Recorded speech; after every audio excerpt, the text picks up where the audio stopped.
ഒരുപാട് വീടുകളിൽ അവരുടെ പ്രധാന പ്രശ്നം എന്ന് പറഞ്ഞു കഴിഞ്ഞാൽ വീട്ടിലൊരു സ്വസ്ഥതയും സമാധാനവും ഇല്ല സാറേ എന്ന് പറയുന്ന വീടുകൾ ഒരുപാടുണ്ട്. കാരണം ഒന്നുകിൽ ഭാര്യയും ഭർത്താവുമായിട്ട് വഴക്കായിരിക്കും. അതിൽ ഭാര്യയുടെ കയ്യിലാണോ തെറ്റ്, ഭർത്താവിൻ്റെ കയ്യിലാണോ തെറ്റ് എന്നുള്ളതല്ല നമ്മുടെ വിഷയം.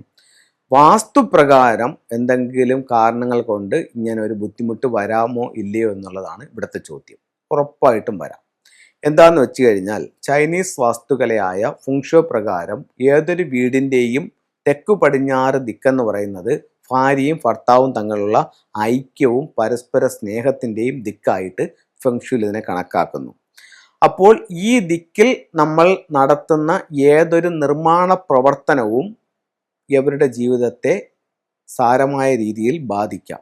അത് പോസിറ്റീവായിട്ടും ബാധിക്കാം, നെഗറ്റീവായിട്ടും ബാധിക്കാം.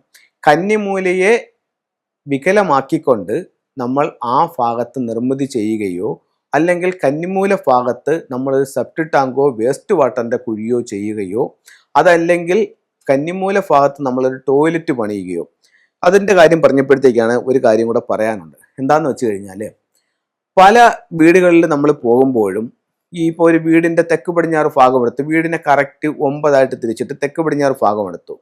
തെക്ക് പടിഞ്ഞാറ് കന്നിമൂല എന്ന് പറയുന്ന അവിടെ നിന്ന് ഒരു 2-3 അടി വിട്ടിട്ട് ടോയ്ലറ്റ് പണിഞ്ഞാക്കുന്ന ഒരുപാട് വീടുകൾ നമുക്ക് കേരളത്തിൽ കാണാനായിട്ട് സാധിക്കും. അപ്പോൾ ഞാൻ ചോദിക്കും, ഇതെന്താ കന്നിമൂലയിൽ കൊണ്ടുപോയി ടോയ്ലറ്റ് വെച്ചിരിക്കുന്ന? അല്ലല്ലോ, കന്നിമൂലയിലല്ലല്ലോ ടോയ്ലറ്റ്. ഇവിടെ നിന്നുണ്ട് 3 അടി മാറിയിട്ടാണ് ടോയ്ലറ്റ് ഇരിക്കുന്നത്. അപ്പോൾ കന്നിമൂലയിലല്ല. 99% ആൾക്കാരുടെയും ഒരു ധാരണ എന്ന് പറയുന്നത് ഈ തെക്കു പടിഞ്ഞാറ് ഭാഗത്താണ്. തെക്ക് പടിഞ്ഞാറ് എന്ന് പറയുന്ന കറക്റ്റ് മൂലയിൽ, അതായത് തെക്കും പടിഞ്ഞാറും കൂടെ വന്നു ചേരുന്ന ആ എൽ ഷേപ്പിലുള്ള ആ കോണാണ് കന്നിമൂല എന്നുള്ളതാണ് ഇവിടെ ധാരണ. ആ മൂല തന്നെയാണ് കന്നിമൂല. ഇവിടെ ധാരണ എന്നല്ല, അത് ശരി തന്നെയാണ്. പക്ഷേ ആ ഒരു ഭാഗം കൊണ്ട് അത് തീരത്തില്ല.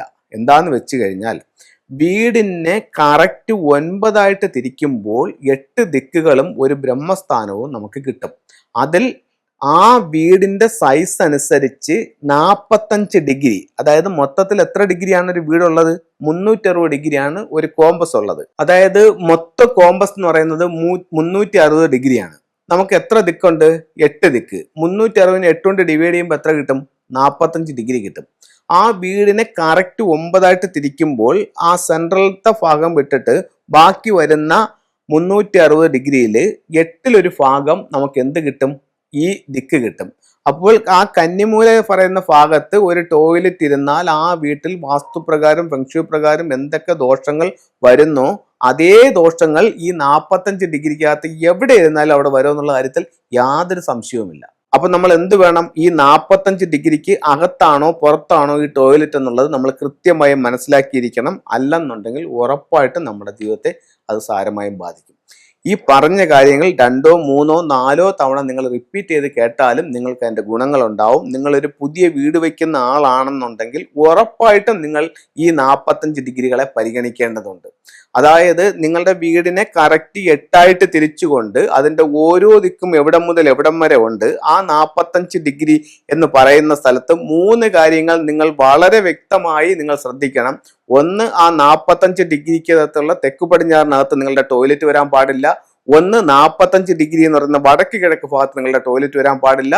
ഒന്ന്, 45 ഡിഗ്രി എന്ന് പറയുന്ന തെക്ക് കിഴക്ക് ഭാഗത്ത് നിങ്ങളുടെ ടോയ്ലറ്റ് വരാൻ പാടില്ല.